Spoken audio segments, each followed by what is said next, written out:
இப்படி தேவன் அங்கே எங்களுக்குள்ளே வாசம் பண்ண முடியாதபடி, எழுப்புதலை கொண்டு வர முடியாதபடி அங்கே ஜனங்கள் பாருங்க அங்கே தங்களுடைய சரீரத்தை கெடுத்து கொள்ளுகிறார்கள். ஏனென்று சொன்னால் இந்த நாட்களிலே கர்த்தர் எழுப்புதலை கொண்டு வரும்படியாக அப்பம் பிற்குதல் என்பது முக்கியமான ஒன்று.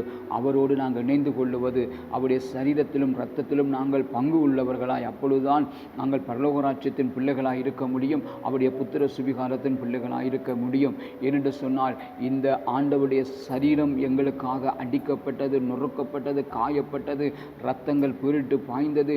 இது யாருக்காக? இந்த உலகத்தில் இருக்கிற சகல மக்களுடைய பாவங்களையும் அவர் சிலுவையிலே சுமந்து மரித்தார். ஆகவே இவ்வளவு கிரயங்களையும், இவ்வளவு பாடுகளையும், இவ்வளவு உபத்திரவங்களையும் தேவன் பட்டது காரணம், நல்ல கவனிங்க, பாவம் அறியாத அவர் அங்கே நாம் நீதி உள்ளவர்கள் ஆகும்படிக்கு அவர் எங்களுக்காக பலியானார்.